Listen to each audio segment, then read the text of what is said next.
Trolls. Hello. Uh, Hi. Now, this time I'm going to make sure I know how we're going out on Twitter and whether it actually appears in my timeline. Oh.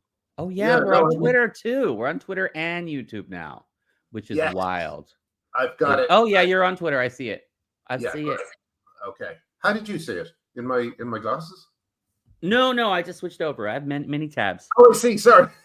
My glasses. I'm so stupid. I can't take my eyes off your beautiful face, Grab. So Listen, guys, I've got a little bit of bad news. Unfortunately, Helen can't make it today because she's got a bit of a extended, what you might say is an extended family emergency. Nothing that affects. Oh, it's just hard to explain. But anyway, she's not going to be able to make it. So me and Artie are holding the fort. I thought maybe Artie we could smoke and stuff like that while she's gone. Mom's away. We can smoke. Yeah, We can drink. I've already got some Diet Pepsi here because I'm good. off the Monster Energy drinks. Those were too much, man. Those were too much. What are you drinking Monster Energy drinks for? They're poison, aren't they? I know, but they've got so much caffeine in them. They're very addictive. Caffeine and sugar. It's sugar, really, isn't it? So Well, I get the sugar-free ones, so I've got like the poison fake sugar, which yeah, may or may not be bad for you. Who knows? But I'm off with them anyways. I'm back to Diet Coke, and Diet Pepsi was on sale, so I'm good. punishing myself with disgusting Pepsi this morning. Yeah. So we have had a tumultuous week, but then again, when is it not? It's kind of getting a little bit confused out there, but we didn't want to add to the confusion by talking about current battles within the GC community, especially with Helen not here, because Helen's voice would be missed in such a discussion. So apologies. I may address it at some point in the future, but we're not going to address it here. Today, we're very lucky to have with us later on Laura and Maia, who are two American detransitioners who I've been in touch with both of them for a while. And they're just going to come on and tell us about how things are proceeding in the States, because I think, well, obviously, clearly, there's a lot of still very bad things happening. There's some light at the end of the tunnel. Interestingly enough, I noticed that they came for Chloe Cole in a piece. They called her right wing and all this shit. I think that's possibly a sign that they're winning, that they're actually making a difference, which is why the press wants to destroy them. And also, I don't know if you've been following, and we'll speak about all this later on, but Exu Lancic, who is so clearly brilliant in covering this stuff, she has been recently tweeting about a trans man named Griffin who died at 24. And the story there is pretty extraordinary. So I might ask them about that too. Anyway, sorry, no energy. Let's try and pick up the energy. I'm very excited to meet these two. To the best of my knowledge, I don't think I've interacted with either of them on Twitter, but I could be wrong. And I don't know anything about their stories. So I'm really excited to hear them. It's going to be like fresh eyes and fresh ears for me. And it's always great to hear the voices of detransitioners. These are the people that I fight for more than anything. They're the voices that matter above all else, as far as I'm concerned, and in terms of my interest in putting a stop to this. So any chance to meet and share their voices and their stories is very, very good for me. And it's very courageous of them to do so. Because, of course, many people who detransition, they don't want to share their stories. It's very personal. It's very painful. It's very hurtful. One of the problems with the gender movement is that the people who have been harmed by it walk away from the limelight because of their personal hurt, and we can't coerce them to step into the limelight and to offer us their voices. They have to do that willfully and voluntarily, and it's tremendous of them to do so because they've already paid such a big price. Nobody has any obligation to offer their voice and tell their story out in the public when it's so painful. So when they do, It's really, really great to hear it, and we should amplify those voices as much as possible. You see all the YouTube celebrity trans people, when they detransition, they often just shut down their YouTube accounts and you never hear from them again. Really? And with all the studies of transition, there's always loss to follow-up. Massive, massive numbers of people who get involved in the trans movement, there's no follow-up work being done because everybody kind of tacitly acknowledges that the steam and the enthusiasm for one's trans identity wanes within a few years and fades away. And nobody wants to talk about it. So I think there are many, many, many, many more detransitioners than we are hearing from. Yes, let's definitely talk to them about that later on. I also think that there's the aspect of just sheer embarrassment. I mean, I know when I was a teenager and even beyond teenage years, sometimes I'd be sitting at home and I would just get a kind of shiver through my body and go, and whoever I was with at the time would say, what happened? What's wrong? And it would be something I remembered from 30 years before, something I did, something I said. And I'm sure we're all familiar with that experience. It lives inside you and it just keeps surfacing and you could never really resolve it, So if you spent a number of years of your life begging your parents or threatening your parents that you're going to kill yourself or that you need this treatment or, disaster is going to happen and successfully convince them, then you're not going to really want to look at yourself after that. I mean, especially if you've been through the grinder of trans healthcare, So yes. So anyway, it's a public thing. Like we all have regrets. We all develop and grow as people, and we all look back and see the ways that we've changed. We wouldn't be this. Everybody changes. Everybody grows. Everybody regrets the way they were in the past. That's how change works. But with transgender, it's very public and it's very combative, and there's so much consequence to it. So yeah, it's just, everybody goes through embarrassing phases. It's just terrible that we're living through a time that young people's embarrassing phases are being weaponized. It's really horrible. My goth phase was so stupid. I had the worst haircuts you could possibly imagine. One time I was walking down the street and my hair was so frizzy because I had dyed it black and then I bleached it to go to a rave, and then I dyed it black again, and then I bleached it again, and it was just this big frizz, and then I dyed it bright red, and I was walking down the street, and a woman stopped me. She just grabbed me by the shoulders. I was like 16 or something. She's like, "Listen, kid, I love it when kids dye their hair colors, but you look like Ronald fucking McDonald. Go home and cut it off right now." Did you really? That's great. Yeah, and I was like shocked and so embarrassed, and I was like, I wanted to go straight home and cut it off, but I had to spite her by leaving it for like one more day. And then I cut it all off and dyed it. Yeah, exactly. Did you ever see that video? Some people will know what I'm talking about, but there's a hilarious video online of two women who are just waiting in their driveway, and a guy approaches right from the I know the video. You know this video? And he has like frizzy red hair. Okay, it looks a bit like an afro, and he has this frizzy red hair. And he walks up without any of these women hearing him. And one woman just turns around and sees him and screams. This is just his natural look. She clearly thought it was a killer clown. Oh my God. We need to just talk about TikToks. Now that Helen's not here for this week, let's just talk about the best TikToks. I'm kidding, of course. But no. Yes, no, I do. I love TikTok. I often find that TikTok gets a bad rap, but I know it's spying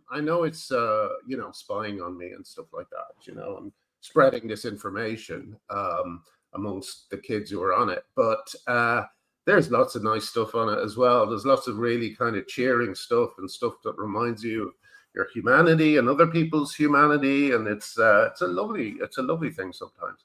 It's great for dogs and cats. I get my animal fix. I have no pets because I'm too lazy and poor to have a dog or a cat. So I just look at pictures of videos of dogs and cats on Instagram all night. Yeah, it's the sweetest thing. I love it. And in fact, I have a theory that if what do you call it? TikTok existed, 50 years ago, we'd probably all be vegetarians by now. Because when you see cows playing with a ball, it's just like, oh God, they play, and you just think, I shouldn't really be eating anything that likes to play. You know what I mean? Anyway, sorry, that's a bit of a side. What has been going on this week in the great gender debate? When we last we have another male cheat, but this one has gone the extra mile in the sense that he's cheating at the Paralympics, which, I mean, if you're cheating at the Olympics by punching women in the face, that's bad enough, but cheating at the Paralympics. I can't even believe I'm saying it out loud. It's like, what is going on? In this case, remember with the two boxers, everybody was insisting that they were biologically male and that it was a question of the test being fraudulent. But this guy, no one's disputing that he's biologically male. Now it's just identity politics. So the goalpost just never. If somebody claims a transgender identity, that they're male, and you just feel like you have to allow them into women's sports because inclusion. But if someone's like, it doesn't make sense. The standards are not even. The same media people who absolutely are adamant that the only reason the boxers should have been allowed to box with women is because they were literally female would turn around. If those boxers claimed transgender identities, they wouldn't be saying that. Yeah. Well, we've said, I think we said it last week, that, where did the phrase assigned at birth go?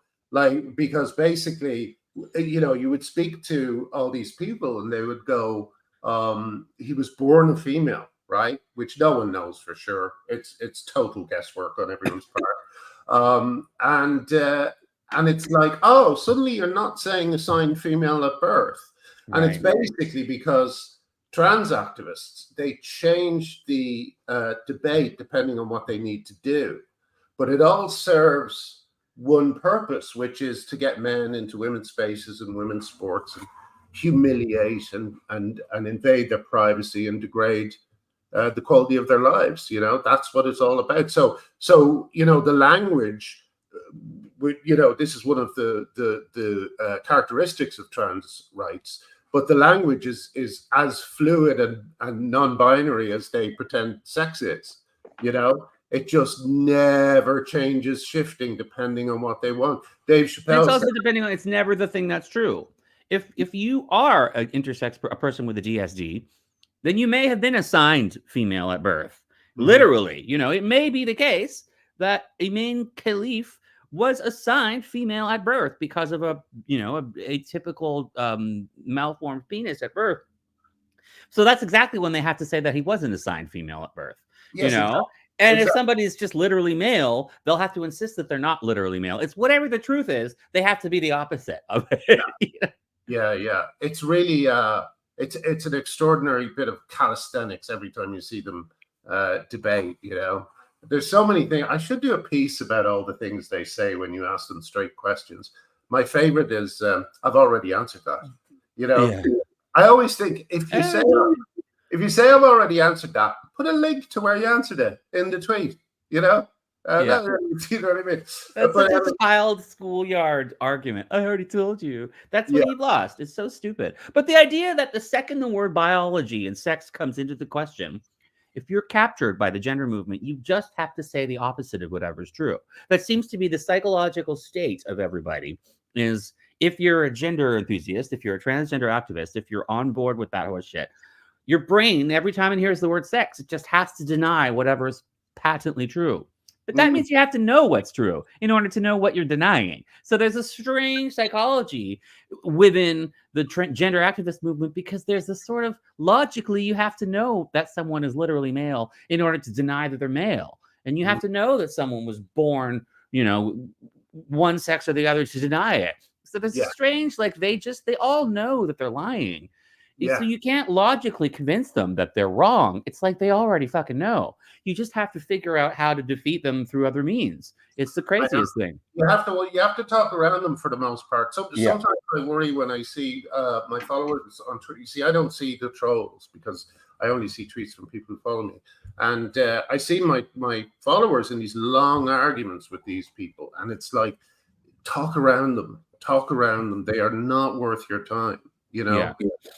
Especially the ones who are just sending abuse and stuff like that. Just talk around them, you know. They're irrelevant, and they're becoming increasingly irrelevant as time goes on, you know. I think a great thing happened in Melbourne last night, which was there was a Let Women Speak type event, and the police did what they're supposed to do and actually turned up to protect the women present, which was great to see.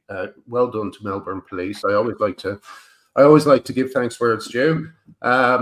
But the images from it are extraordinary. I mean, usually trans activists are kind of quiet when the police are around, and they actually stopped coming to a lot of Posies events because the police presence was so high. They were like, it's not worth it, you know. But then today's scenes in Melbourne, they were particularly frenzied, maybe because Melbourne is very woke, and they're just not used to women standing up to them. But they were going insane, you know, just the usual Black Panthers type guys with the masks on and all that sort of stuff. I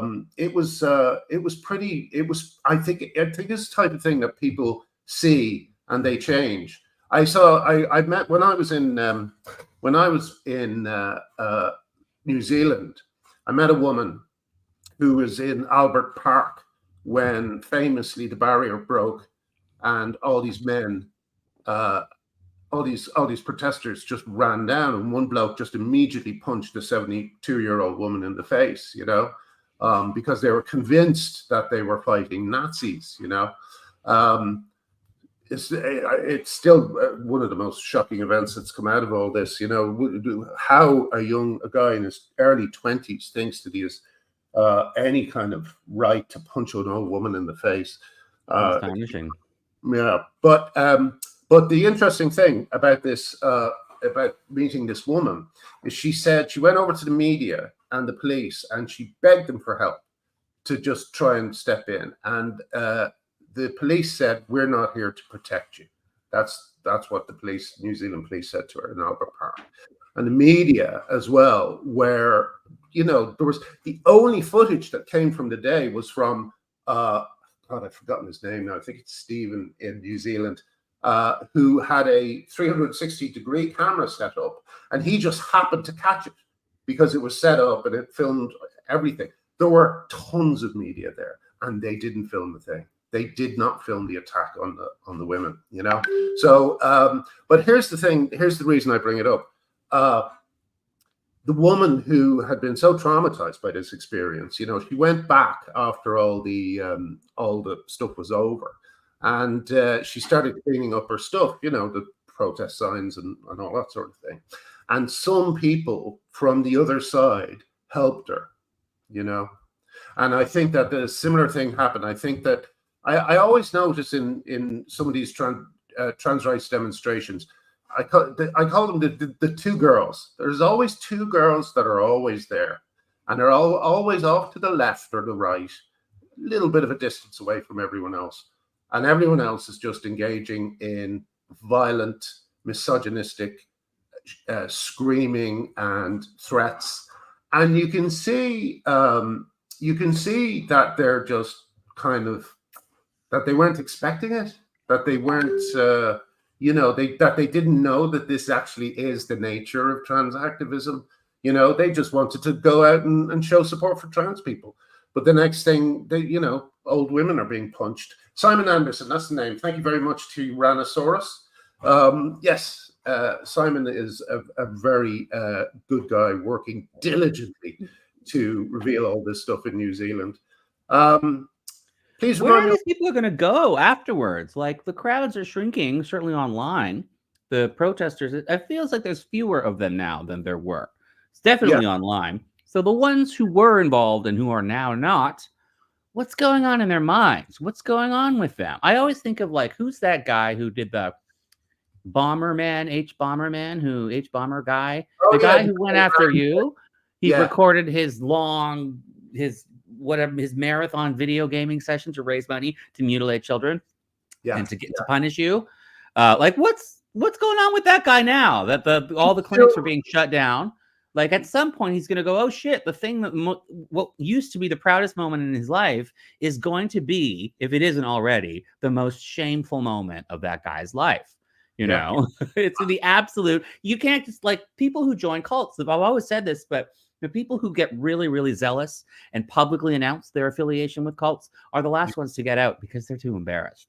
You know, it's the people who just quietly get involved in Scientology or whatever. They can quietly leave. It doesn't, this the social cost of getting out is what stops people from getting out. The embarrassment. And we can talk about that with the detransitioners too.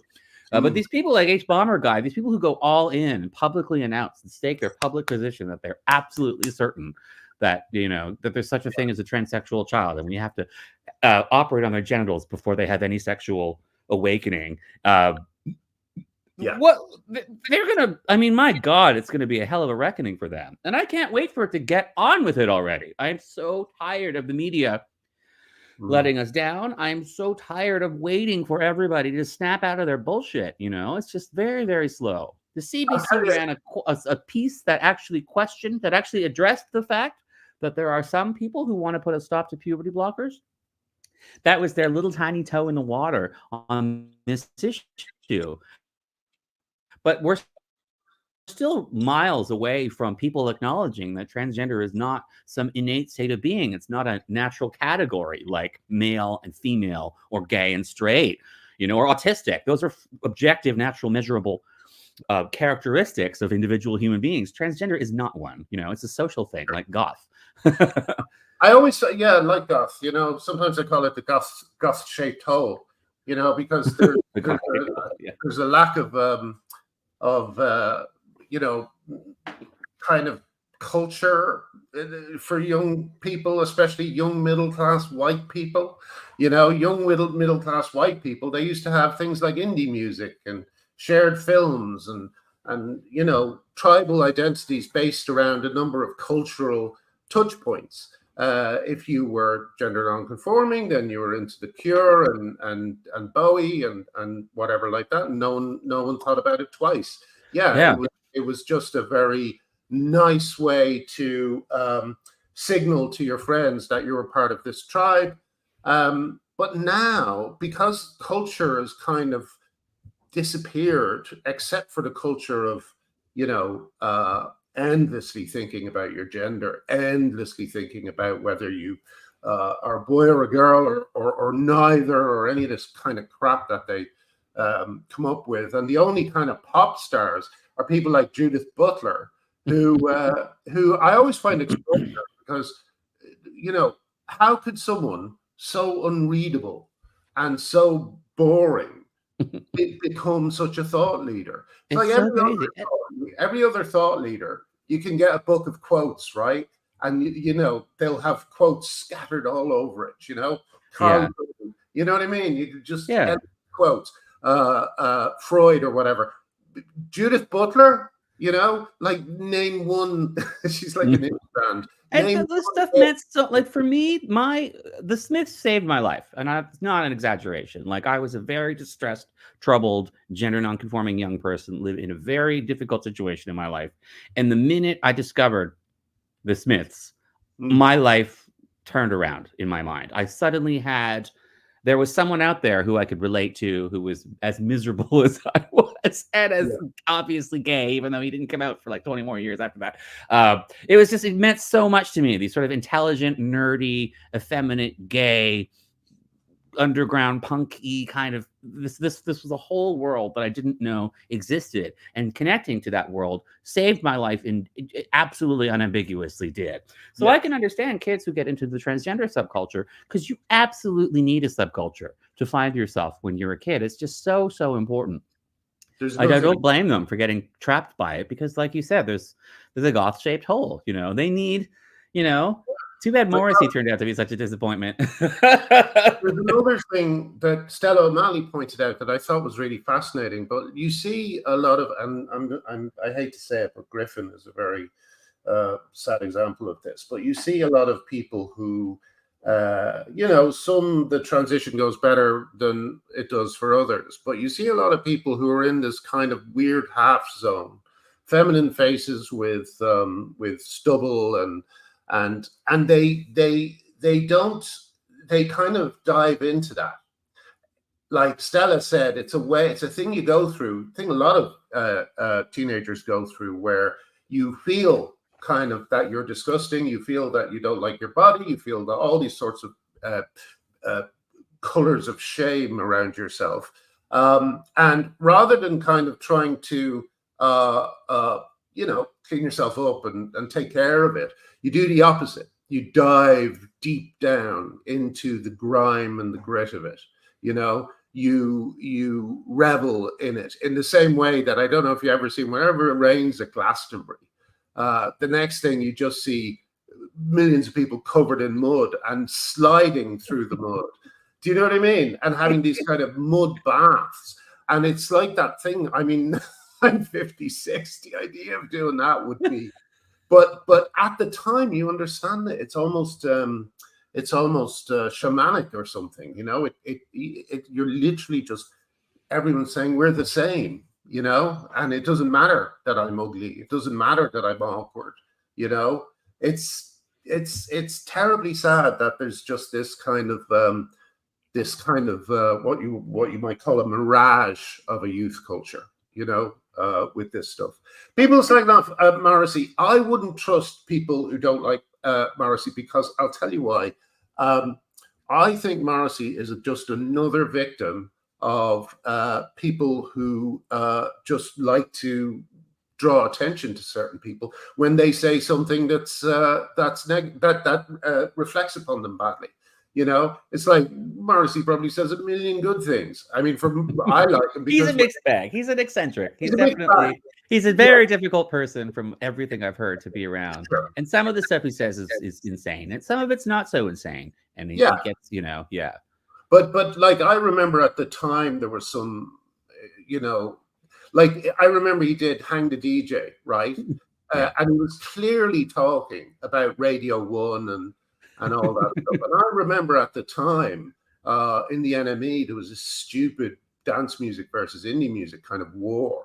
And there was one writer who said, actually, I don't want to hang the DJ, because some DJs are, bringing black culture to the. He wasn't talking about that. He wasn't talking about clubbing. Morrissey didn't know from clubbing. He was just talking about people like.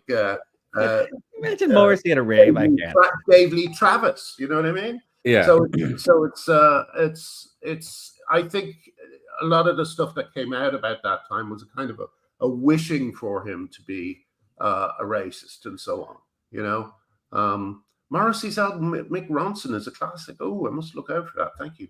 The worst thing about the sort of trans subculture among youth is that the media won't describe it as a subculture. Nobody was describing goth as like akin to a sexual orientation or a race. Goths weren't these people who were born innately goth. It was just a subculture. And nobody talks about trans in that way.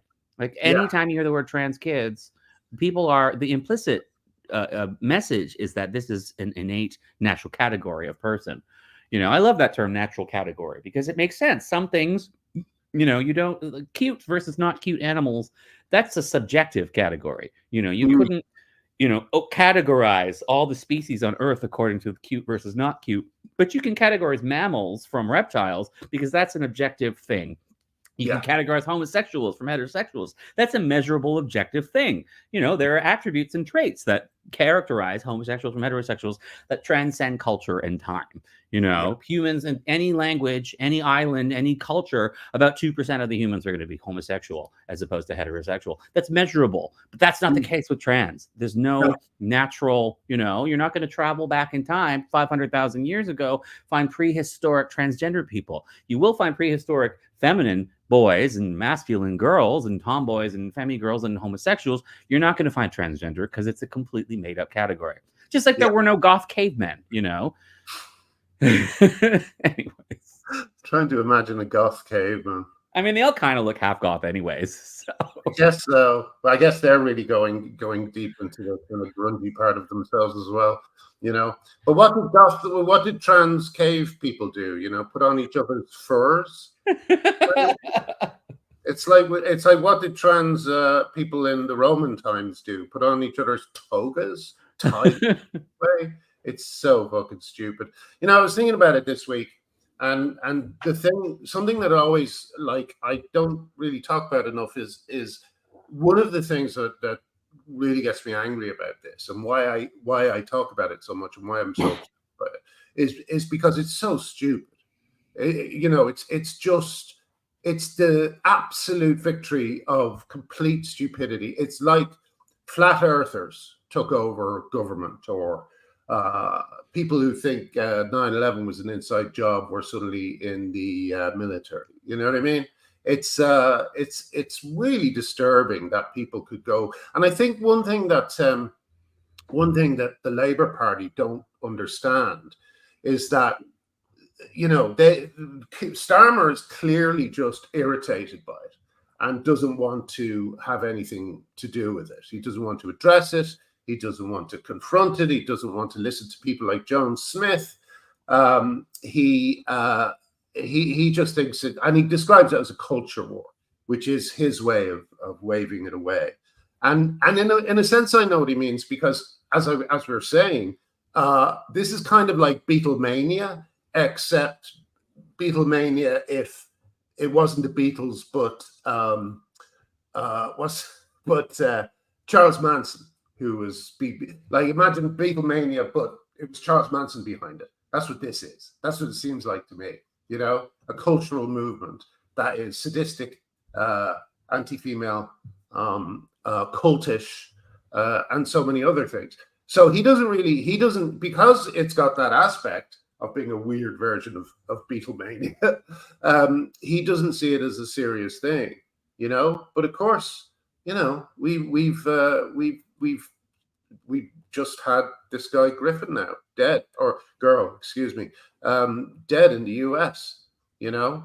And when you say, oh, this girl died, and she got on a train when she was 18, the transition train when she was 18, and she sliced a chunk of her arm off. So they have that effect. It's quite disturbing now. I always notice it, of almost like Disney, the way Mickey Mouse has gloves. It's like the hand is really, the wrist is really thin, and the hand comes out on top of it, looking normal sized, and it's really disturbing. So I don't know why I brought that up. Sorry, I saw something this morning where I think it was the New York Times. You know, every time there's like a puff piece or a lifestyle piece, they have to bring in trans people in it. You know, just everywhere in the media, they want to fill their quota of just put trans people everywhere.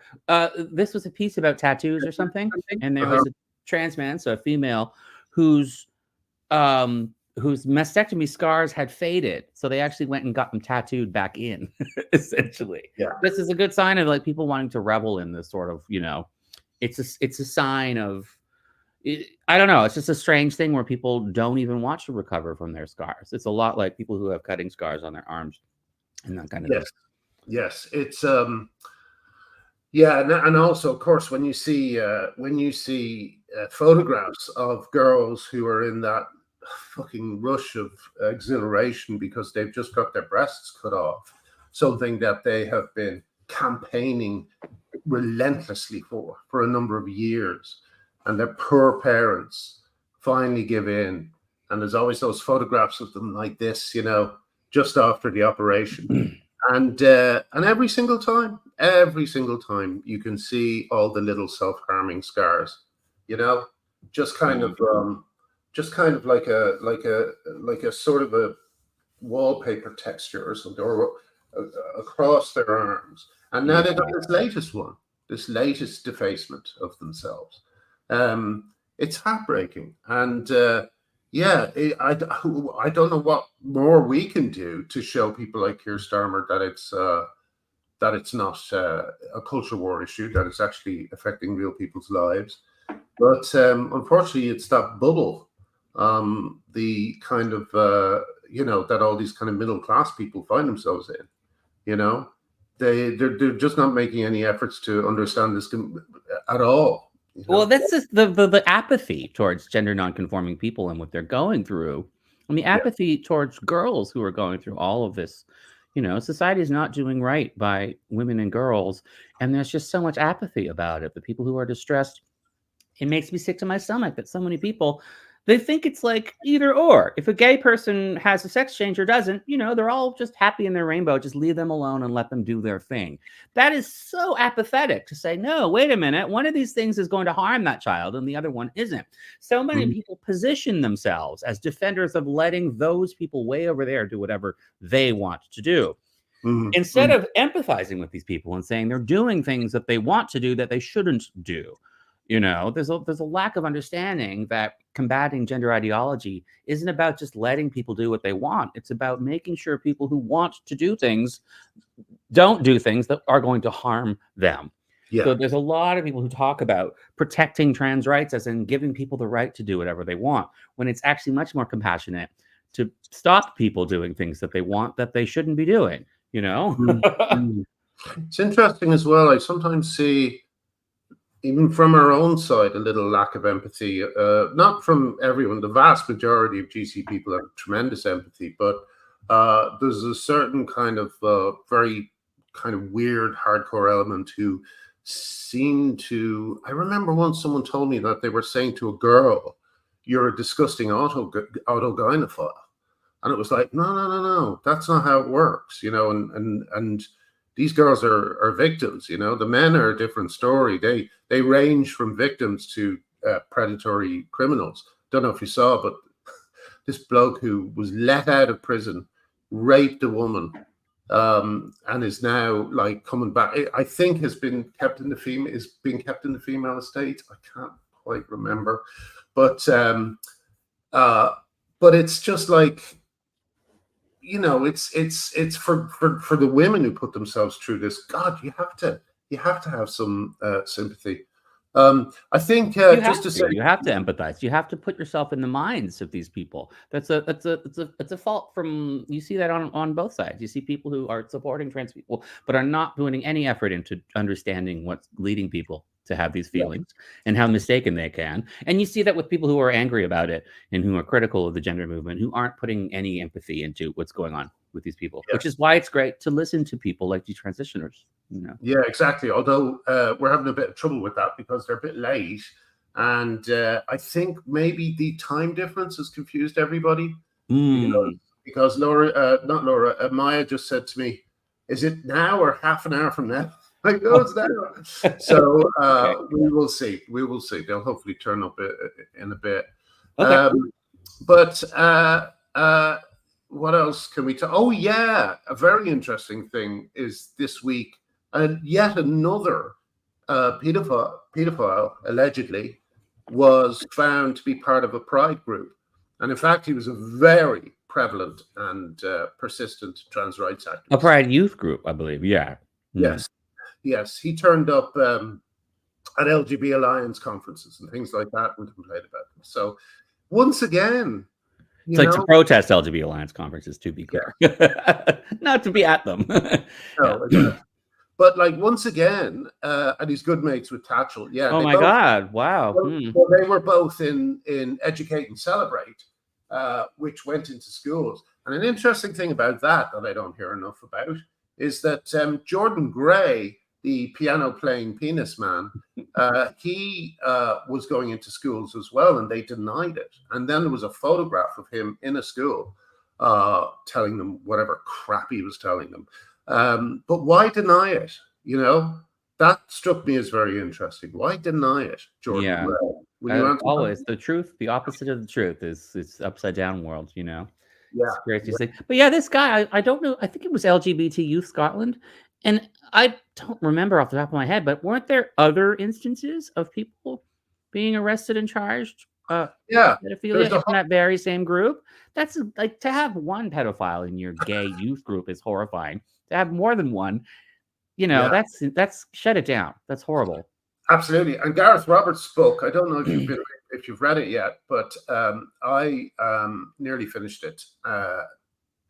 And he is brilliant on the reality of when Section 28 was brought in, what it was like before that, because he said he was in a youth group and he enjoyed it, but he did see leaflets from PIE scattered around the place, you know. And as you've often said, Artie, then the gay community, you know, did the very hard work of ridding themselves of all these people.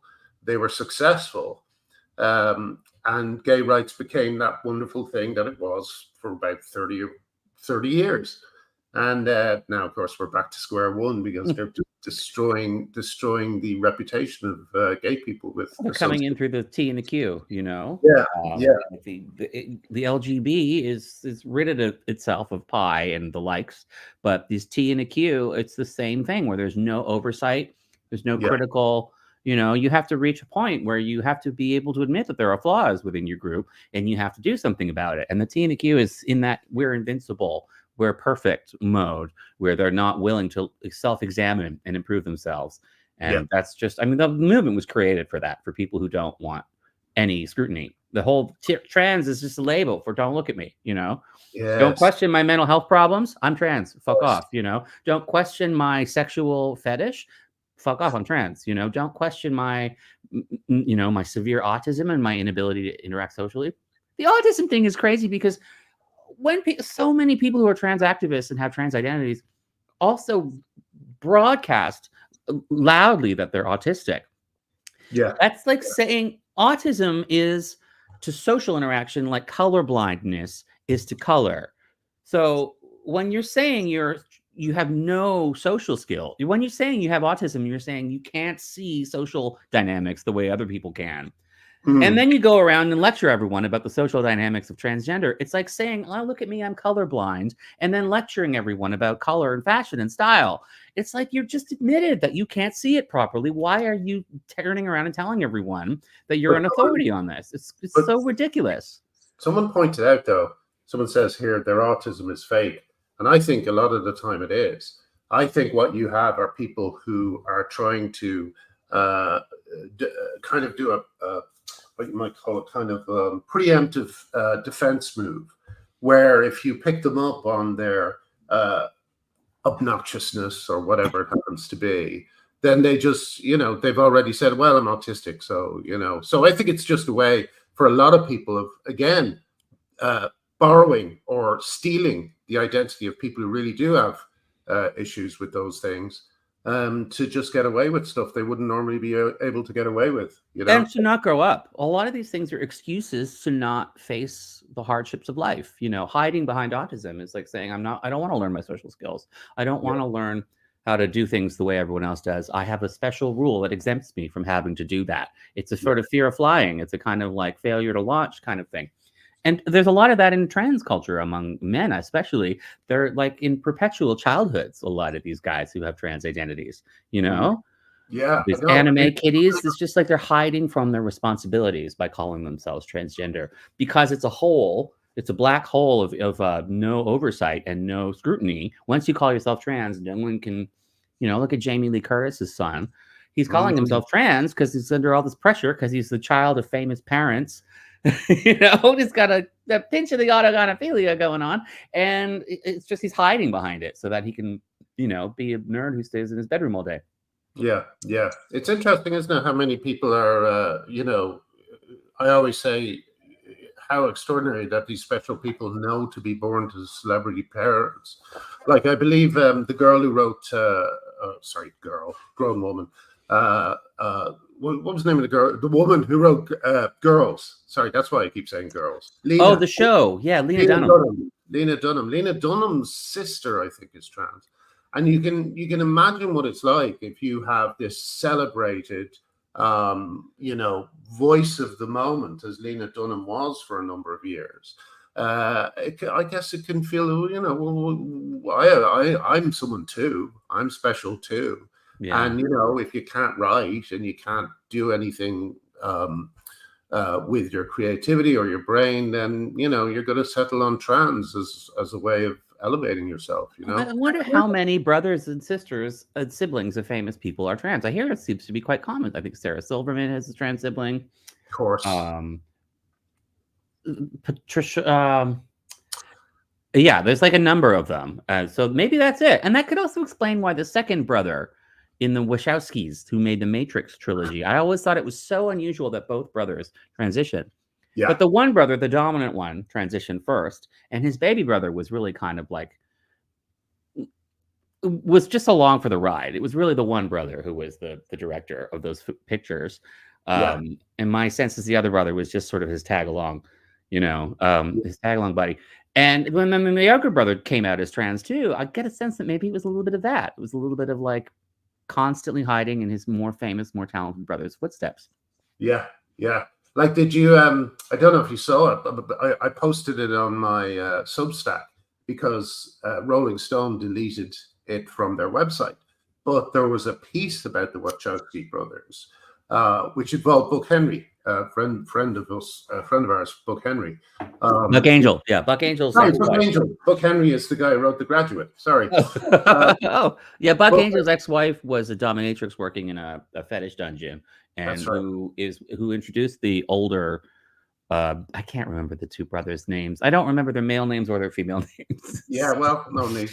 But like, the Wachowskis, like, I mean, can you imagine anything more grim than getting interested in fetish with a relative? Do you know what I mean? It's like, who's calling up their brother and saying, "Do you want to go down and be wanked off tonight by a woman in 16-inch heels?" It's like, no. I never thought of it that way. That's horrifying. Yeah, like there's a thing, post-nut clarity, they call it. Oh, God. Can you imagine having that with your brother standing next to you? That's why I don't sleep with straight guys, because the post-nut clarity afterwards. But then what's interesting about the Wachowski brothers is they never seem to have developed any post-nut clarity. God. They just kind of continuing on in this absolutely ridiculous. Shane Gillis was very funny about this. Shane Gillis is, I'm sorry, I know we're being rude. I'm sorry. Oh, this is because Helen's not here. But Shane Gillis has a great line about the Matrix. He says, "Ladies didn't write that film." It's so simple. It's like so true. It's like, what woman is making the Matrix? Do you know what I mean? And did you see the movie they made before the Matrix?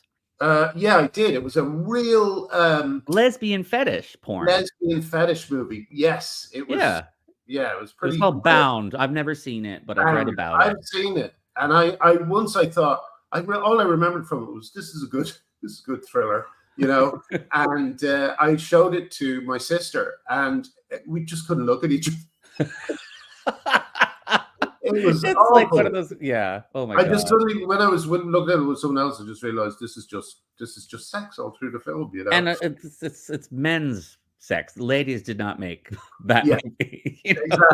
Exactly. It was very much the male gaze. Yeah. Listen, I think maybe unless they turn up very soon, we might have to go on from 6 because they might think that it's or it's 6 that we're supposed to have met or something. I don't know. Time zones are tricky. It's such an unusual episode without Helen here. I feel like I have to say the word astonishing as much as possible. Yeah. Let's present. Yeah, we need Helen to balance everything out. We need the three of us. This is great too, mind you. Let's keep talking about trans and culture, because I think another aspect that I always find very interesting is there's no films about this issue. There's a few indie ones, so on, and they try and sometimes stick a trans-identified person in horror movies and anything that's kind of aimed at younger audiences. But here's Maia. Bring it. Hello, Maia. We'll be with you one second. But there's no crying game. You'd never get the crying game now, because it'd be like Stephen Ray would be considered a bigot for not immediately having sex when the twist happened. But it just doesn't seem to produce culture in the way that youth movements often did in the past. And I know clearly hippie times, terrible culture came up as a result of it, but lots of good stuff too. Yeah. But this is very arid. It's a very arid movement, Even more so, gay culture was always difficult to represent in cinema because I always found that gayness in and of itself is very interesting to live through. But it's not interesting on film because it's just like straightness, only this one of the persons is the other sex. So, explicitly gay movies with gay stories always were kind of lame and were never very good. A few exceptions, Brokeback Mountain won lots of awards and it was very good. Call Me by Your Name is another beautiful love story. Usually, though, gay movies were just kind of like hokey tripe for a subculture. And trans is like that in the media even more so. If gay as a subject in and of itself can't sustain a film because it's not interesting enough to sustain a film, trans is even less sustainable as a film. Partly for films and stories, partly also because part of trans is about no one asking questions about it. You can't investigate the personalities and characters of a trans people because they don't want you to know that they're experiencing mental health distress, autogynephilia, or whatever it is. Trans is about not actually getting to know anyone's character, whereas films are all about investigating and delving into people's characters. Yeah, exactly. And also when, as we were saying, the reality of trans is just so it's so nebulous that how can you make a film about it? Because people don't know what the rules are. And if you make a film about it and tell the truth about it, it's like homeopathy. If you describe it, it loses its credibility. You just have to describe what homeopathy is, and people are like, "Oh yeah, that's bunk." And if you just describe what trans is, people are like, "Oh God, that's bunk." Another great gay film was Carol, which was based on The Price of Salt. And also, someone pointed out, and I totally agree, My Own Private Idaho, which I think is a beautiful film. Listen, Maya's here. Laura's not here yet, but let's bring Maya in, and hopefully Laura will join us when she's ready. Hello, Maya. How's it going? I'm doing all right. How are you, Graham and Artie? Hi, welcome. Sorry about the time zone, timey-wimey confusion there, but we made it work. Welcome. Oh, yeah. It's all right. It's all right. It's okay. We can go on a bit longer. It's fine. Maya, before Laura gets here, maybe we can just kind of dive into your story and explain a little bit. You kind of detransitioned quite recently, wasn't it? It was 2020. Was it after the events of October 7th, or was it before that? So I would say that it was like a really long process, like from the moment that I started to question, all of the ideological underpinnings of a belief system that I had adopted about myself since the age of 12, which happened in 2012. So I was definitely an early adopter of this ideology. But as far as getting out of it goes, I mean, I would attribute the start of my questioning process to May of 2021 when I lived through my first war in Israel. And so it was a really chaotic process, just kind of running in and out of bomb shelters, being scared for my life, not doing anything other than just spending hours on social media, because you can't really do much during a war, because most activities, like if you're cooking something, and you hear a siren and you forget to turn off the oven, that could be like an even bigger problem than the rocket at that point. So I was just like on my phone all the time on social media, seeing my lefty American friends basically supporting Hamas. And I'd come to the conclusion that, they hold this opinion because they just don't know any better. And they just don't have access to the knowledge. That Hamas is a terrorist group. And so I went on like a social media crusade to try to convince my lefty American friends that even if they don't care at all about the Jews, which I had already concluded that they didn't, that they shouldn't support Hamas because Hamas is a terrorist group that is like quite literally, enslaving the Palestinian population of Gaza. Yeah. So I was doing a lot of internet searches, to prove my point. And I knew all these young people from my time in high school debate. So I trusted their sort of logical abilities. I trusted that if I were to create a strong enough argument, using like, ethos, pathos, and logos, and really credible sources that they can fact check, that, you know, they will be capable of including my arguments within their logical calculus and come to a more like informed understanding of what's going on. My assumptions ended up being entirely incorrect. And instead of, you know, considering my arguments, which I thought were actually quite good arguments, because I've been, just like these young people, I was trained in argumentation.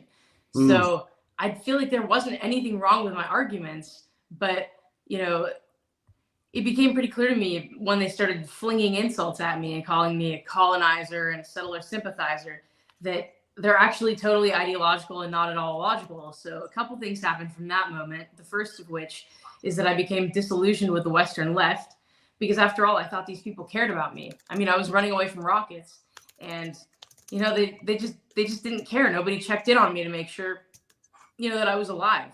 And instead they just started, you know, saying all of these ridiculous and obnoxious things. And so that was the first thing that happened. And then the second thing that happened is that because I had done all of this pro-Israel research, or rather anti-Hamas research, the algorithms transported me into the world of right-wing content, because of course the pro-Israel position is considered to be a right-wing position. And so I started to get content that, you know, was questioning a bunch of left-wing narratives, because of course the newest iteration of the American culture wars had already started raging by that point. So I was introduced to content around like the Black Lives Matter protests, George Floyd, and then I started going down that rabbit hole. And then eventually I started to be exposed to ideas that were critical of the transgender movement. And so, and I was already trans identified for many years by that point in time. I mean, I moved to Israel in order to transition. Like, my parents sent me abroad so that I would desist. But, you know, so they had their strategy and I had my counter strategy, because in Israel, like really outside of Tel Aviv, nobody really knows what a butch lesbian is. So it was really easy for me to pass without even medicalizing. So my parents had their strategy. I had my own counter strategy. So I ended up in Israel. I was in this war zone, you know, anyways, I was on the internet, you know, it transported me to all these ideas that were like questioning, you know, gender critical, you know, the trans movement and things of that nature. And so I guess I was like starting to be exposed to, you know, like the men and women's sports, and just the sort of ridiculous nature of what happens when these false metaphysical beliefs that gender ideology purports and really pushes on people, when these are actually reality tested, it becomes really quite ridiculous. You know, when you see a 6'4" man next to, you know, a bunch of young women, and he claims to be a woman, and he's, you know, beating them in swimming because he has this biological advantage. So it becomes really quite clear, you know, how ridiculous all of this is. And then I started to be exposed to the stories of detransitioners. And I actually clicked on them because my worldview had already been shattered a few times before then. I mean, before I became an Israeli citizen, I was a pro-Palestinian campus activist. So clearly there is a process of things being shattered there. And I'm saying this as a Jew, like, so my worldview had already been shattered on a couple of occasions. So I wasn't averse to clicking on those links. And so I started watching these stories. And at first, watching those stories really like reaffirmed my trans identity, because the few stories that I was seeing of detransitioners back in that time, as far as the women go, they were all like pretty feminine and heterosexual. And so I thought, well, this, of course, this is the type of girl that's going to regret transition. Like, I'd seen them in school, and, you know, girls that wear, you know, they're very clearly, you know, feminine, they're heterosexual. And I just thought, like, well, why would any straight girl want to do this? Like, this is what only gay people do this. Like, what are you talking about? Like, and so, like, I was, you know, I was starting to question some of the other beliefs of gender ideology, but, you know, I didn't start to question it about myself until, you know, a couple of years later. And I ended up in Killarney at a Gen Spec conference, and I met detransitioners in real life, including some masculine lesbians. And it was almost as if in that moment that, like, the category of woman had just opened up to include somebody like me in it. But, and you would think that that would be the moment at which I said, okay, I'm done with this. But no, I went back to Israel, and I continued to live as a man, albeit much more ambivalently, because I knew it was all BS. Like at that point, like I knew that this was all a stack of lies, but this is a stack of lies that I had adopted as a self-perception since the age of 12. It's very hard to undo. And additionally, like, you know, undoing a transition in the Middle East, you know, the stakes are a little bit higher, because here for several years I'd been like giving, you know, men high fives, and a lot of these men are religious. They're not allowed to touch women, not even in high fives. Right. So, and that goes for like the Orthodox Jews and the Palestinian Muslims. And because I speak Arabic as well, you know, I had a lot of Palestinian friends, and I'd learned Hebrew. So, you know, and I speak English and Russian. So I was really like very well integrated within the sectors of society that spoke Israel's four most commonly spoken languages. So I was extremely well integrated. So that became very, very hard. Like I was almost paralyzed by fear of like, how do I even undo this like little spider web that I've gotten myself trapped in? So I was living ambivalently as a man for, you know, another year or so. And then really like on October 7th, I'd say that was a major turning point in my quote unquote gender journey, because, well, I was supposed to be at one of the festivals that was like raided by Hamas. Oh, really? Yeah. And the only reason that I didn't go is that a few days before, like our sober driver dropped out because he was tired of us. Like he kind of got annoyed by us because trying to plan a trip with like 5 people, and all 5 people are either Jews or Arabs. I mean, it's total chaos. So like, so he dropped out. He was like, I need a beer just to deal with you people. Like, I'm not going to be your sober driver.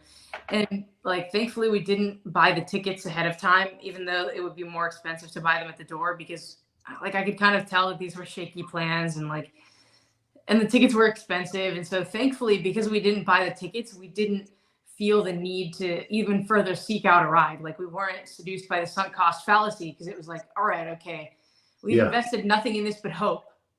And so instead, on October 6th, I ended up in a Bedouin village, and Bedouins are nomadic Arabs. I ended up in a Bedouin village, and I was doing a peace event with Jewish and Arab children. And it was like a birthday party for a couple of the kids. And it was such a hopeful event, because the kids were very young and they didn't even need a common language to communicate with each other. And if one of the kids fell, it was really the nearest adult to them who helped them and who comforted them. And by the end of this like gathering, some of the kids had already learned words in Arabic or Hebrew or whatever other languages they were speaking. So there was like material evidence of the fact that this gathering was impactful. And I was I made a bunch of posts on Instagram basically saying like, guys, like look at this wonderful thing that we did here. Like, we can't count on the terrorists in the region. We can't count on the politicians. We can't count on all of these people who have their grubby little hands in this conflict to bring us peace. We have to educate our kids together. We have to teach them to speak each other's languages. Like, and at least some kind of on the ground peace will be much more possible if we as adults just intervene. So I was really hopeful. And this was on October 6th. And then I go back to my apartment.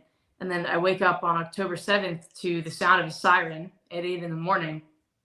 And at first, I don't know what's going on, because like I was staying in Jerusalem, and in Jerusalem, we don't normally get rockets during war. Like in 2021, there was like one symbolic rocket.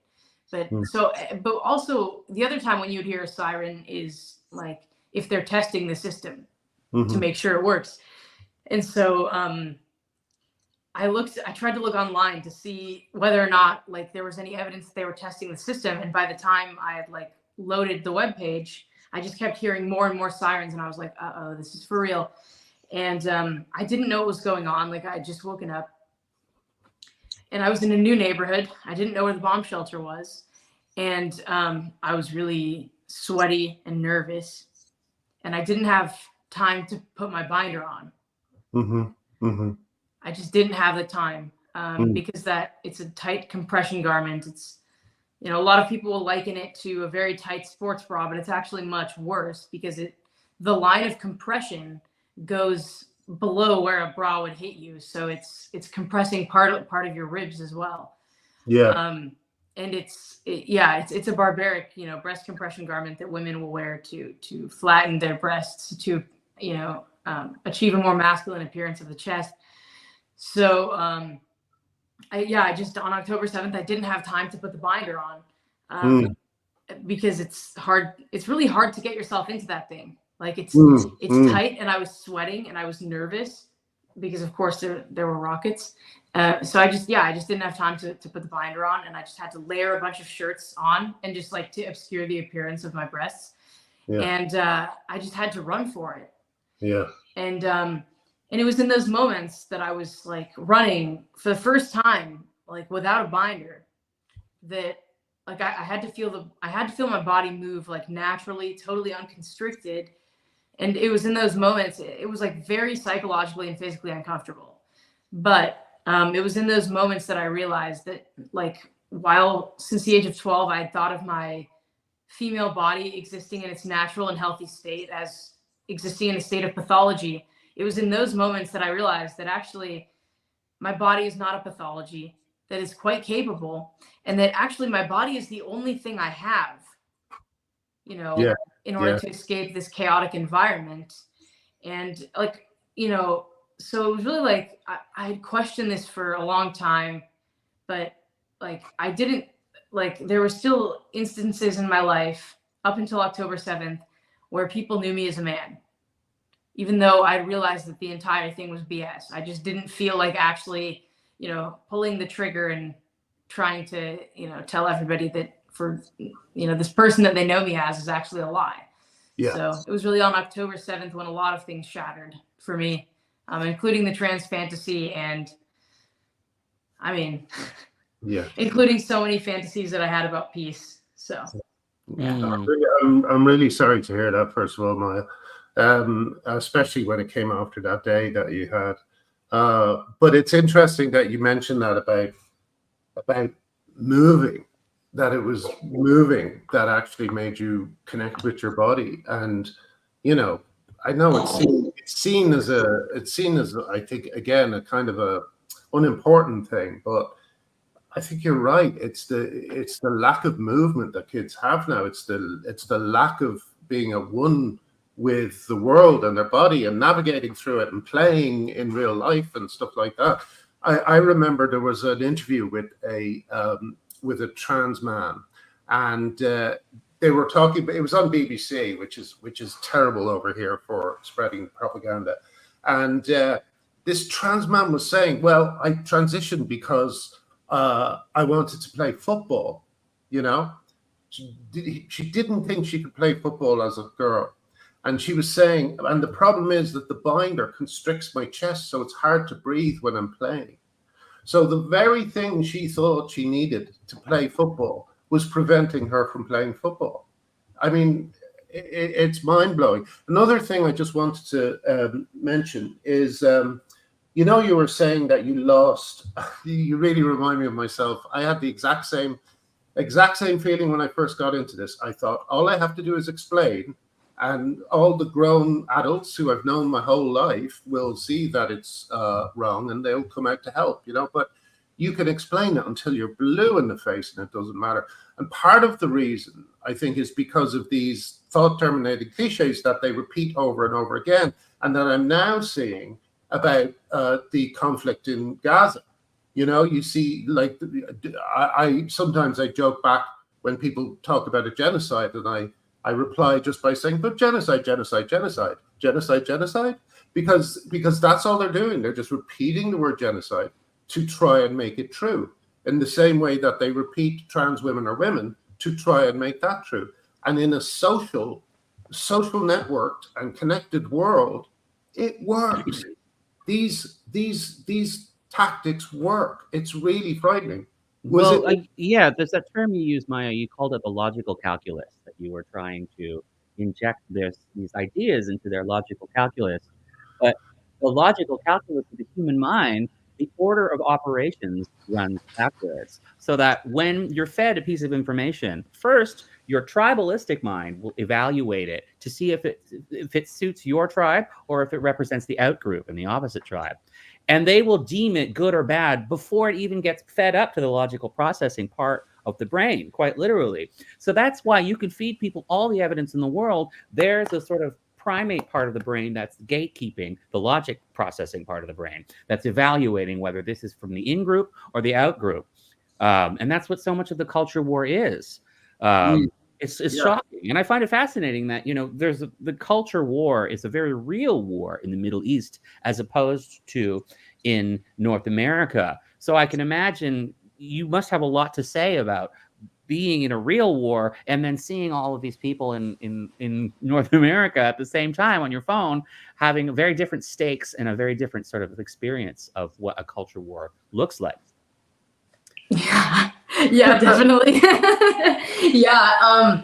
I would say that, it became really clear to me that all of these Westerners just see what was happening to us as like a personal sort of football match. Whereas for us, it was like our actual lives. And for a group that purports to care so much about lived experience, they certainly didn't care about my lived experience. And I was their friend. I thought these people cared about me, which was really, it was one of those moments where you grow up a little bit, like not just living through war, but it was a moment of actually just like cognitively maturing and realizing that people who say they care about you are not necessarily people who actually care about you. And it was very clear that this conflict was something that they were able to virtue signal about endlessly from their comfortable couches in California. Meanwhile, I was running from rockets and my friends were running from rockets, and they acted as if I was some person who just hated Palestinians, which is so not true. Like I speak fluent Arabic for a reason. And I have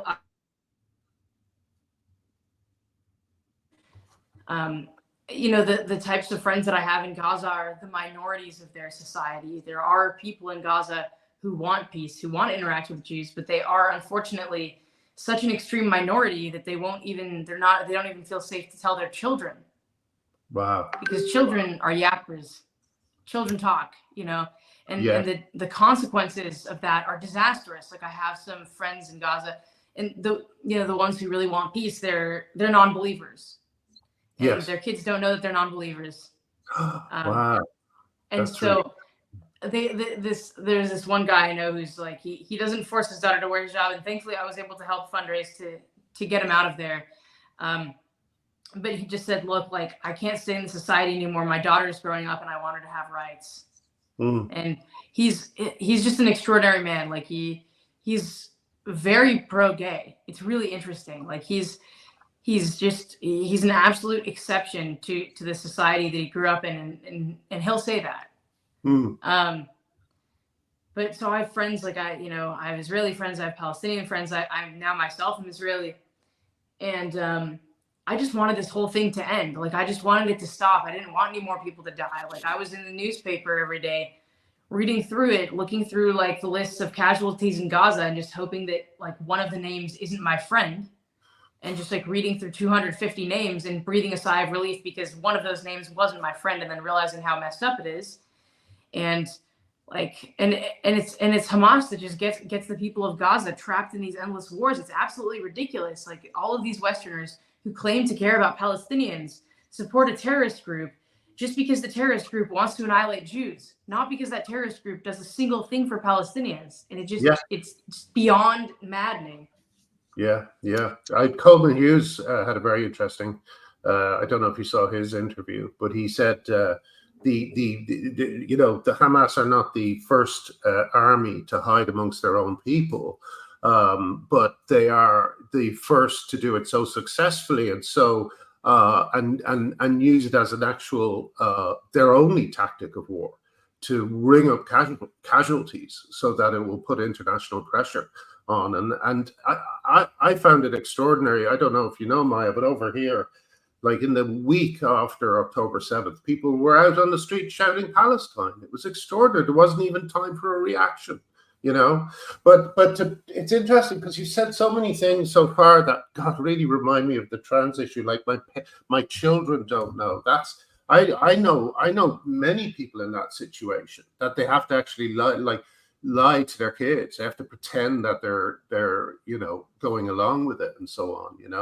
It seems really bad that we're entering into this incredibly fractured society. Yeah, I mean, it's sometimes like it can be uncomfortable to compare something as real as a military war with other cultural things, but the dynamics can be universal. So, I didn't mean to jump in and interrupt you there, Grant, but I was just sort of injecting into the point before is that, it's okay to make comparisons between actual wars and other kinds of conflicts sometimes because they point to a kind of universal psychological behavior. Do you know what I mean?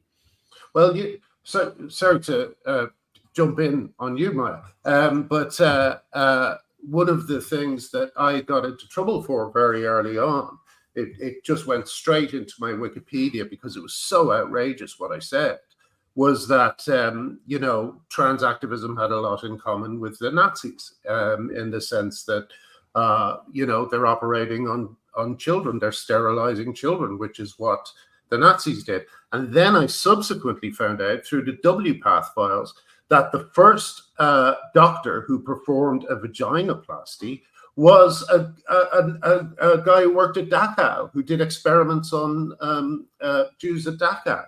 So not only is it like it, they actually did it.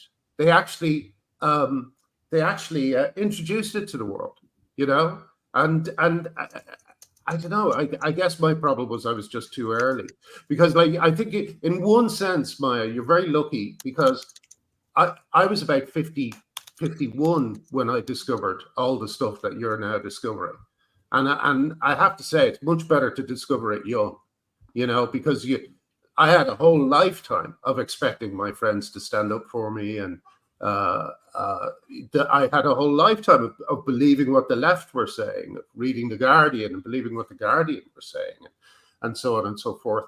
And I just feel so fooled. I mean, I didn't take such extreme steps as you, but I think we've all been tricked for far longer than we should have been.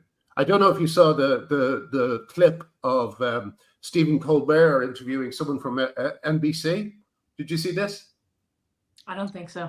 It's very funny. Stephen Colbert is speaking to this woman who's what's the news thing in America? MSNBC or something. That's like a left-wing CNN, yeah. Yeah, and Colbert says to her, "I know you guys at NBC are neutral," something like that, and the audience laughed. Oh yeah, I saw that. So it's like everyone knows now. I used to think it was just contained to. I remember when I was a good little lefty, seeing policemen shoot black people, and you would see video after video of policemen shooting black people, and I took from that black people were really at a risk from white cops in America.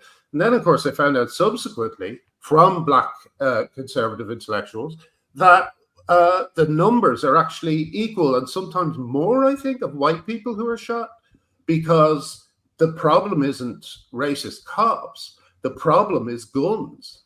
The cops are just terrified of guns, and sometimes they overreact, and sometimes they're right to react. So again, it was like having a veil lifted, and you start to see the world in a much more complicated, but kind of it's hard to explain. But once you start addressing the real problems, you kind of see how they might be fixed. But when you're still living in the fantasy world where it's just racist cops, there's no fix for that. Do you know what I'm saying? Right. Well, the only fix is re-education through DEI. I mean, that was the proposed fix, and it's like communist style brainwashing. So it's yeah. The efficacy of those solutions, I think, will prove themselves to be quite low, and unfortunately.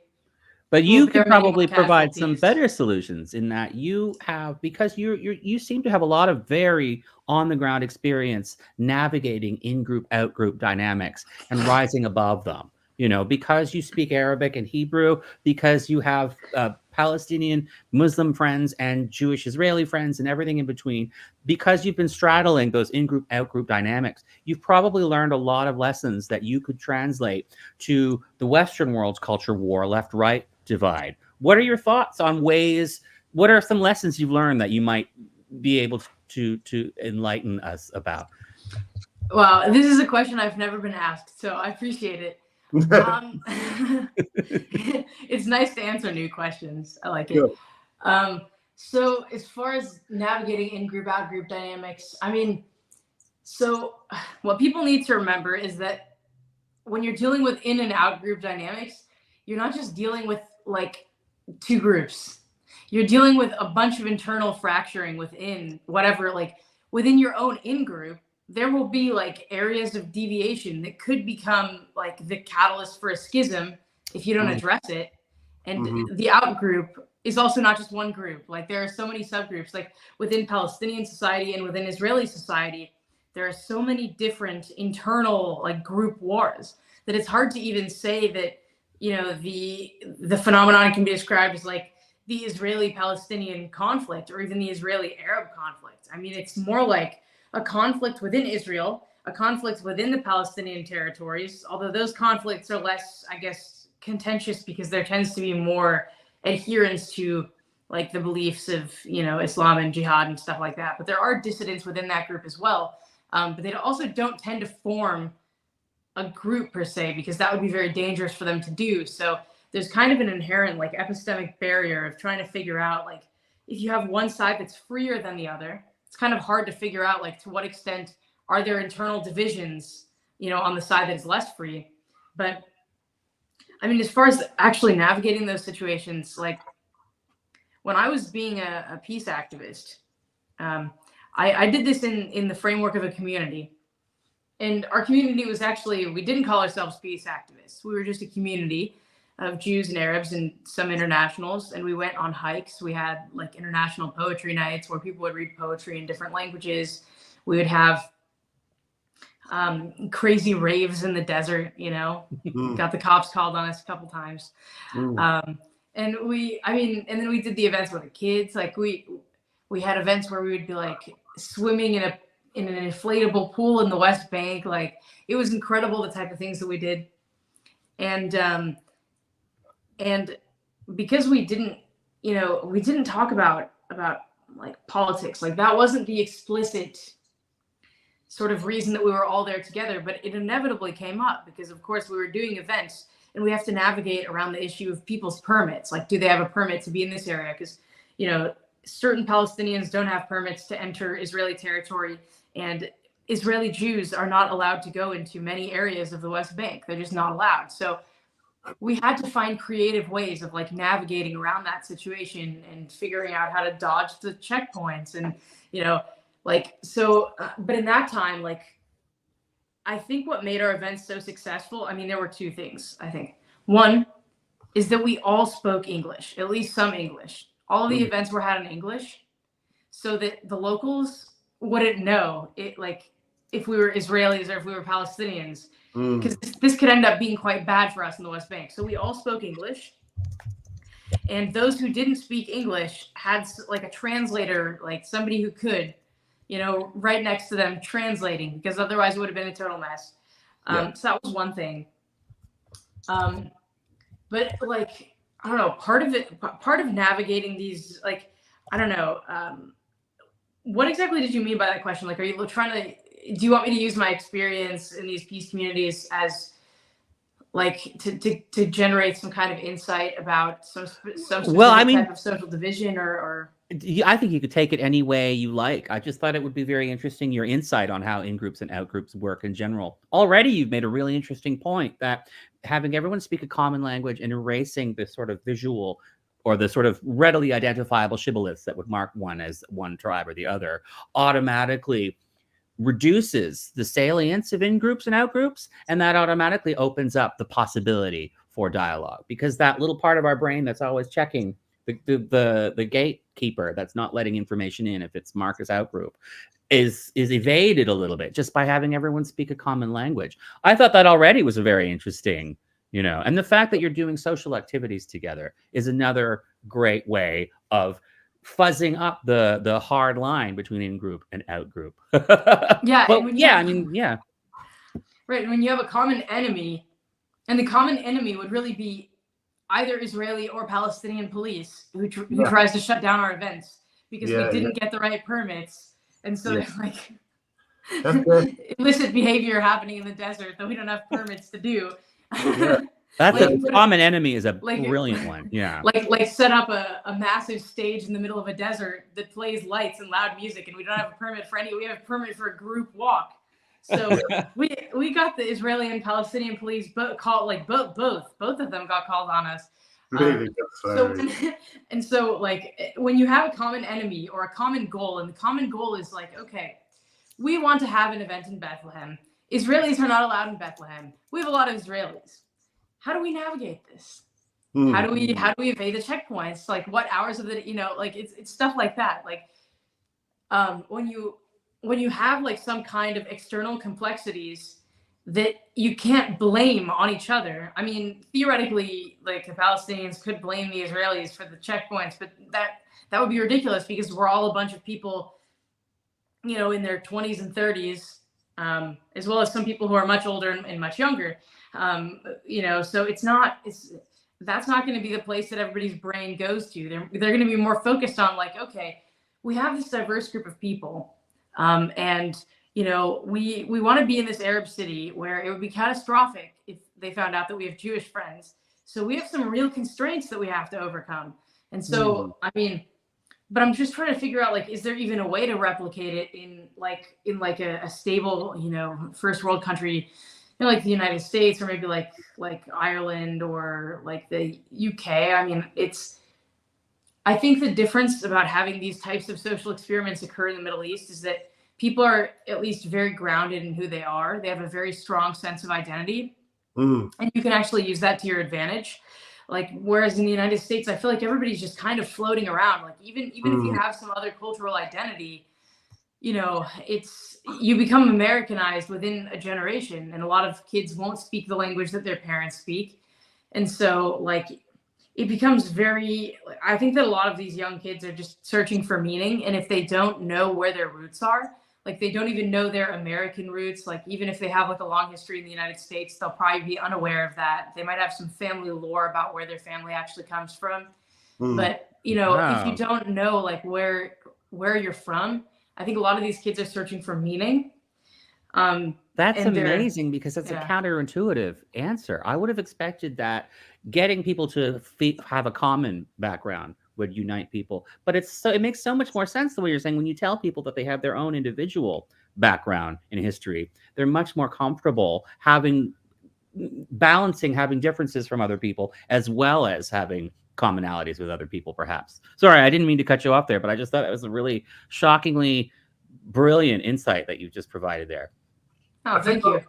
I think also, I think what the trans movement has been doing to people is giving them a kind of a fake tribe. The endless categorization that all comes under the umbrella of trans. It connects up people who have nothing to do with each other. I mean, when we first started this podcast, Maia, it was with her name's jumped out of my head, Artie. Do you remember?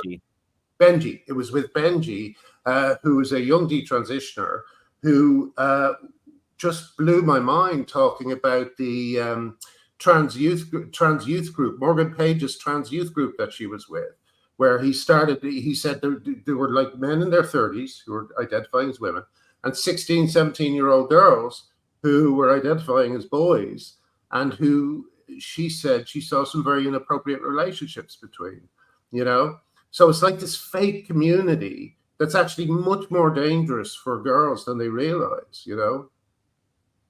Anyway, sorry, there's no question there. Hey, listen, let me ask you a question though.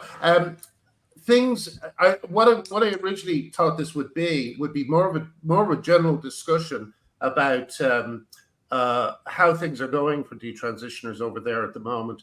But that was a really brilliant interview, Maya, and I'm so happy that you shared your experience, because it's so specific and interesting, and it opens up a lot of new ways of thinking about this. But I do want to just spend some little bit of time talking about this. What is your mood at the moment? I know that, for instance, a major magazine or something came after Chloe Cole and wrote this appalling piece about her. But I felt that might be a sign that they're getting nervous, and you know what I mean, and they're trying to destroy the message in case it gets out further. What's your feeling about where America is and how much detransitioners have added to the conversation? I think that detransitioners may possibly be like one of the few reasons that this conversation is being had. I think it's the men and women sports and the existence of detransitioners. I think that's what started this, this massive cultural movement. And I would say that, yeah, like the journalist who went after my friend Chloe, like that made me extremely angry. Like I kind of went into like protective mode, and the most I could do that would still be within the confines of the law was just to write a very long Twitter thread. So I did that.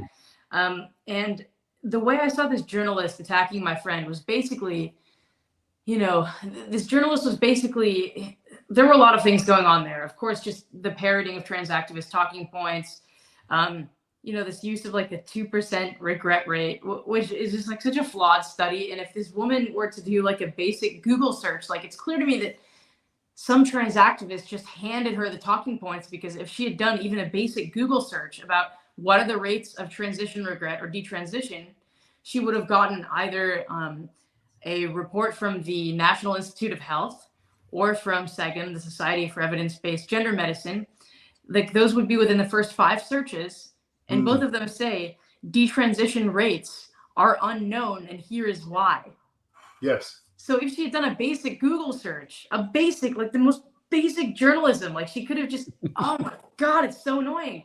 It's that in-group, out-group thing that skews everyone's ability. You can feed people literally 2 + 2 = 4. And if that gatekeeper says, oh, but the bad tribe believes that, they'll just throw it out and say, no, it isn't. Right. It's totally ridiculous. And so that was one thing that was going on, just like patently bad journalism. And then let's see what else. I mean, so she went after Chloe's character. Like she was this like grown woman going after a teenager, like absolutely ridiculous. And so there's a picture of myself with Chloe and with Laura, who will hopefully be on shortly, in this journal. And the way that this was captioned was like Chloe taking a selfie with others at a rally to support detransitioning. So clearly, and this woman had apparently been at the rally, and that tells me 2 things. One, so the rally was for Detrans Awareness Day, so not to support detransition, whatever that means. I mean, ideally we want to end detransition. We want to end this whole thing. We want people to stop being needlessly medicalized and then like regret or like the harm that they've experienced under these medical protocols that are just totally activist informed as opposed to evidence informed. But and then the fact that the journalist had referred to us as others, like to me it was very clear that what this journalist was trying to do was to make it seem that like in order to corroborate her detransition is rare argument, she was trying to use that picture and didn't mention the fact that we were also detransitioners. Yeah. Because that would have crumbled the entire argument. It would be like, oh, there's 3 in this picture alone, then I wonder how many are not in the picture. Yeah. It was very clear that the reason they were doing this is because like Chloe is the most prominent detrans voice in the United States. And so if they can attack her and she's like the most prominent and they can make it seem like she's the only one, if they can try to discredit her, on the fact, all kinds of things that I don't think actually discredit somebody. I mean, you know, being a really well-spoken person and being able to get a lot of money from speaking gigs is not a crime. It's called like having a job and making money. Like, she has medical bills to pay. Like, it's ridiculous that they try to discredit her on things that they just probably feel insecure about the fact that they cannot achieve. And so, like, I don't know, but it just seems like if they can make it seem as if Chloe is the only detransitioner, and they can discredit her, then they think they've solved the problem, and they think they've put out the fire, which is so intellectually weak. It's ridiculously weak. I just, like, of course, like, when I read this article from this journalist, like, I felt this, like, kind of violent rage in my body, because nobody comes after my friend like that. I'm just not gonna let that happen. But then I started talking to Chloe, and she was like, look, like, this journalist is getting ratioed to this guy. Like, this is, like, don't be so angry. Like, she played herself. But of course I was still angry. But now I look back on it and I just think, God, like, these people just have such a, like, trans activists have, it seems like in some ways they're very strategically competent, and in other ways they're totally strategically incompetent. Because the strategy that they have devised is basically a strategy of hijacking every single Western institution one by one, with their false ideas, and then, you know, peddling those ideas through threats and coercion. Because it's not as if these ideas are good and they win out in a marketplace of ideas. No, they're bad ideas, and they only work when you, like, use Soviet-style censorship to hammer them into people and threaten them with loss of job and imprisonment. And so that's their strategy. That's their strategy. When they can't use that strategy, or they can't utilize it successfully, like in the case of this journal article, you know, you see how incapable they are of strategizing when suddenly, like, other people have a say in their ideas. Yeah, absolutely. So like, that's kind of something they broke their own rule. Like, I don't know if have you ever heard of the Detrans document, Maia? No. I Google it when later on, but it was a document that was given. That was it was a legal company called Detrans, and they had a document written for them that was called something like Best Practices in Organizing for Trans Rights, something like that. And all the advice. It was the playbook. It was the activist playbook. You know, it was an activist playbook written by a trans-identified man, and the rules were: refuse every interview with the media. Don't do any interviews. What were the others? Court. Cling to gay people because it's a more popular movement. Yeah, always attach it to a more popular thing. Court young politicians. That was one of the things. It said, don't do anything openly. Do it all through lobbying. So it was basically a guide on how to fight for quote unquote civil rights without actually being seen to do so.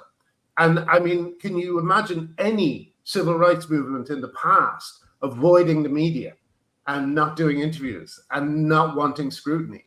You know, because the way people like, you know, the Black Civil Rights Movement changed things was because they invited scrutiny and they spoke to people, you know. But once the journalist you talk about, once they actually decide, oh, I'm going to go and I'm going to destroy this person or whatever, they get killed because people can suddenly see it. People can suddenly see what's going on, you know. When you say she's getting ratioed, I don't see many posts now especially from clueless celebrity type people about trans issues that aren't followed by a stream of people who are very well informed and who know exactly what's going on, and they're just not taking it. It's really different than it was about 5 years ago, I think. Anyway, no, it's very startling and unsettling just to think about, like, how incredibly shady trans activism is, and like how incredibly shady just all of gender medicine is, and like what they're doing to children is unconscionable, but what they're doing to adults is unthinkable. Like both, in both patient cohorts, like practicing, I mean, the fact that they started doing this to adults is bad enough. Yeah. And now they're doing it to children. And the reason why they're doing it to children is because it went so poorly for the adults. Like if we look to the Dutch protocol, their clinical justification for starting to do these experiments on kids, well, part of it was simply the availability of puberty blockers that were used to treat other conditions, and they weren't even particularly safe for use in those conditions. Yeah. Like the trans activist argument of like, oh, puberty blockers are safe for cis kids, but you're all mad about the trans kids. Yeah. And it's like, but puberty blockers are very dangerous drugs. And first of all, it's not for cis kids to treat like precocious puberty or to treat, certain types of prostate cancer or for other hormonal conditions. But even in those cases, the use of this medication it's only really, they're starting to use it only in like the most kind of final resort ways because the drug is so brutal. So giving this drug even to patients who have some kind of an illness where this drug could help them, the negative side effects are so outrageous that it's now being used less and less and for shorter durations of time, but we're just going to give this to a bunch of healthy children. Like it's, so anyways, so part of the reason why the Dutch researchers started to do all of these experiments on kids was the availability of puberty blockers for other reasons, but also it was because they were noticing that the adult outcomes were extremely low, like measures of functionality, employability, mental health outcomes were all low. And the researchers theorized that the reason for these low outcomes is because these mostly older male patients were not able to pass as women. Yes. Because gender medicine is all about the aesthetics, right? Functionality, like loss of functionality, clearly is not one of their calculuses. It just isn't. Yeah. Like it's almost the goal. The goal is the loss of function. If the loss of function can achieve like some kind of a desirable aesthetic. And so because these men weren't able to pass as women, these researchers theorized, well, what if we were able to determine, which kid is going to grow up to be a transsexual adult? What if we can get to them earlier to prevent the suffering that goes along with this male puberty? Yes. So, I mean, these clinicians, they had good intentions. The problem is that they kept their entire treatment protocol, whether for kids or for adults, had a couple main flaws within the premises that it failed to research or to reality test in any way. One of those flaws was the existence of this thing called a gender identity. These Dutch researchers and anybody who practices gender medicine just accept that it exists. Yeah. There's no proof of it. You can't find it in the brain. It's one possible conceptualization for why there are some people who from a very young age are extremely non-conforming. I think there's more evidence for the fact that these people are likely to just grow up to be gays and lesbians in most cases, sometimes not, but in most cases they will. I find that to be a much better explanation for this phenomenon of young kids who are not just a little bit gender nonconforming, but very gender nonconforming. Like we've kind of known what the trajectory of those kids is, and under watchful waiting, before we medicalize these kids as some kind of a standard practice, most of the kids that weren't affirmed and weren't medicalized, they most of them grew out of it, and most of those who grew out of it ended up growing up to be gay, lesbian, or bisexual. Yes. So that's one premise that these like clinicians just accepted without any kind of evidence or any really compelling reason to accept the premise of a gender identity. And the second thing that they sort of presuppose is that this gender identity is innate. So if there are transsexual adults, there must be a transsexual child. Yeah. Right? That's the logical extension. And so now we need to go in search of these transsexual children and like prevent them from experiencing the horrors of puberty. And so they basically believe in this mismatch between the body and the mind or the soul. And gender medicine is predicated, it all started in a Christian hospital. And the doctors who started doing these experiments, at least in the Netherlands, like they had a kind of compassionate sort of like logical rationale, which was basically that, well, if the body is causing the soul to suffer, then we need to liberate the soul from the body. It's this very dualistic, like vestige of like Greco-Christian thought where, the body and the mind are separate. Whereas within Jewish tradition, for example, the body, like the mind and the soul is completely embodied within the Jewish tradition. So like within Jewish mysticism, there's a bit of a different approach to this, which is that like Jewish mystics do believe that there is such a thing as like a male soul inside of a female body or vice versa, but they don't see any conflicts there. Right. They think that you don't need to correct the body or to correct the soul. The way that these Jewish mystics think about it is that like it's a rare thing that happens, that sometimes a woman can have a male soul, but that doesn't mean that there's a man trapped inside a woman's body. It means that there's a woman with a male soul. Buddhists who believe in reincarnation believe that you can have you can have been reincarnated into the body of the opposite sex, but you don't need medical correction. That's just a part of your personality. Sorry, yeah. No, Jews also believe in reincarnation, and that might be kind of why. Like, but the idea of like the idea that like there's a certain strain of Christian thought that I think really was vulnerable to adopting this new religious belief system. And it would be any strain of Christian thought, which basically says like, oh, the best, holiest thing that a person could do is to become like a priest or a nun, to not get married, to not have sex, to not have children, because these are embodied things. These are things that force the soul to become embodied. Right. And so any like religious ideology that has those types of patterns, I think and I think it's mostly Christianity, because that's the predominant religion of the West.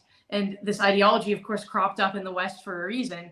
Part of it is the economic stability and the, all of these pharmaceutical industries that are stable, and that, part of what made me get out of all of this is realizing that if I like having a moment where I like didn't make it to a bomb shelter in time, I was like hiding under a tree, saw some rockets go over my head, and I had this like moment of clarity where I was basically thinking like, what if right now I were in a hospital bed recovering from like a radical elective double mastectomy, and I couldn't like raise my hands above my shoulders, and I heard a siren and I needed to run, like what would come of me then? And like, of course I knew that if I were to take testosterone, that after several years, my reproductive system would atrophy, it would have to be removed, and that I'd be dependent on pharmaceutical industries for the rest of my life. And of course, war disrupts supply chains. That's right. So like, you're not going to see trans people in a post-apocalyptic zombie movie because they will have not had any of their medicine, Right. Exactly. Listen, I'm going to have to wrap it up because I'm being a very good dad tonight. I'm driving my kids home from a concert from London to Norwich, so I'm pretty happy about that, being able to have some time with them. But I am going to have to go, so we'll have to leave Laura till the next time. Tell her absolutely no problem. I would like to get maybe a larger group of you on at some point if you're up for it. If you enjoyed it today. Maia, I'm as with most detransitioners, it's an absolute pleasure to speak to you. You're smarter than people 3 times your age, and it's a wonderful thing to see. And I just think your story is absolutely amazing and really worth listening to. So thank you for telling us it. And it's great that you sort of stopped on that really interesting point about the sort of earthly sin and earthly pleasures, that transitioning is also removing people's sexual function and making them closer to the spiritual.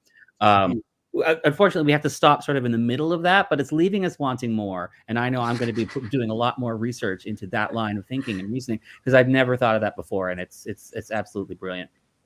We can't help telling ourselves the same stories over and over again, even when they're, disproved over and over again. It's a crazy thing. Maia, will you give our love to Laura and tell her we'll have her on again? And it would be lovely to speak to Chloe too, but I know she's very busy. And please just pass on our congratulations for all the amazing work you're doing over there. I think it's really changing things, and I look forward to seeing more of you. Thank you so much. Thank you. It was a pleasure. Good. I hope so. Thanks Lovely so much. to meet you, Maia. I will see you. We will see you again soon. Yeah, see you soon, guys. Cheers. Oh, she's Wow. lovely. What a lovely young woman. Oh my God, that wonderful Jewish intellect, you know, just brilliant.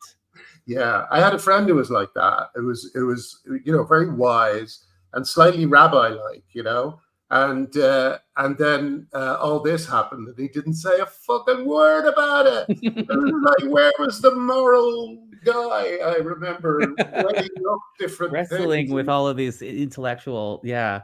Wow, that was amazing. She's just an extraordinary woman, and she's got such a unique, because of her unique position within the Middle East and within that conflict, she's Yes. able to take so much of that and use it to just enlighten us all about all kinds of things. Really wonderful. Well, I tell you, I've never seen it more clearly expressed why this is a Western, why this movement is something that could only have happened in a time of extreme comfort, so for the West. So it's just brilliant to get Maia's insight on that. Listen, I gotta go and meet my kids. We will see you all next Sunday. Not sure who we have on yet, but we will let you know. So have a great week. And we'll have Helen back, of course, next week. Helen wasn't, for those who tuned in, missed the beginning, Helen was unavailable this week due to a family situation, a family emergency. It's complicated. It's, she's fine. Everything's fine, but she wasn't able to make it, but she'll be back next week. She'll be back next week. Yes. Thank you so much for joining us. Please like and subscribe, and we'll see you next week. Bye-bye.